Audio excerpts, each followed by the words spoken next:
Today, I want to talk a little bit about shifting the focus in coaching because it's not just about the target behavior.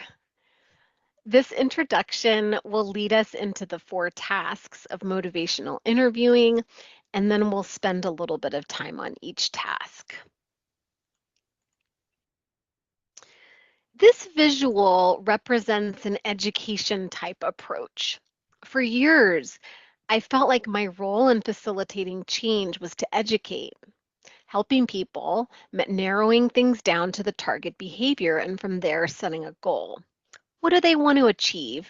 And then how are they going to do it? What do you want to achieve? I want to quit smoking, lose weight, exercise more, eat healthier, stress less. Well, how can you make that happen?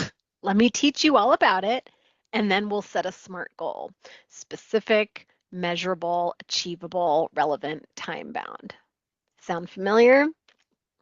Well, over the years, I started to feel very frustrated because people weren't changing their habits despite all the great information I was sharing in their SMART goals. Then I discovered coaching and was introduced to motivational interviewing. I realized that what was missing was the why. So you can see here in this visual that the why becomes the central focus. I started to integrate questions into my coaching like, why is this important for you? And what matters most to you about being successful with this? And that helps, but there's even more.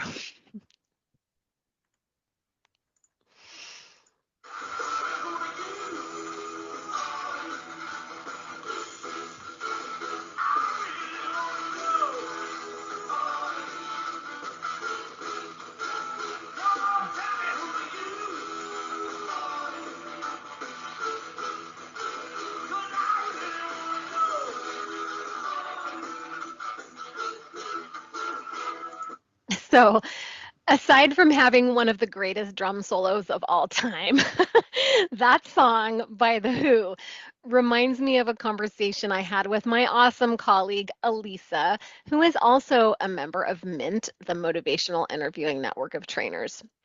Something sparked for me when she said, I know that I'm doing great coaching when I'm focused more on the person than on their target behavior. Beyond even the why and their reasons for wanting to make changes, we get to explore their values, which make them who they really are deep inside. To get to the heart of the matter, we need to know who the person we're coaching is. Who are you? Who are you? Said the caterpillar. This was not an encouraging opening for a conversation. Alice replied rather shyly, I hardly know, sir, just at the present. At least I know who I was when I got up this morning, but I think I must have been changed several times since then. Yeah, so this isn't really something you can always just jump right into. For many people, it might be a bit much if you open up the conversation with, what do you value the most in your life? Luckily, this uncovering of deep values happens organically as we go through the 4 tasks of motivational interviewing.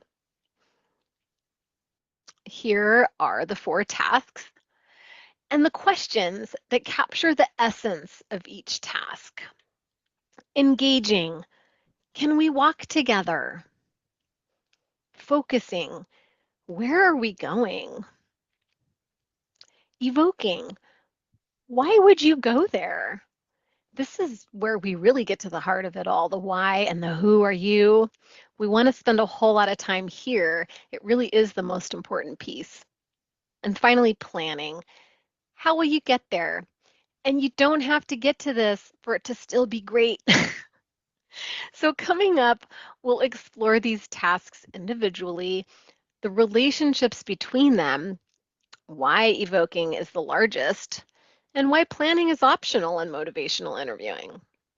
Until then, see if you can start to shift your focus and coaching even more away from just the target behavior and more towards getting to know all about who the person is that you're coaching.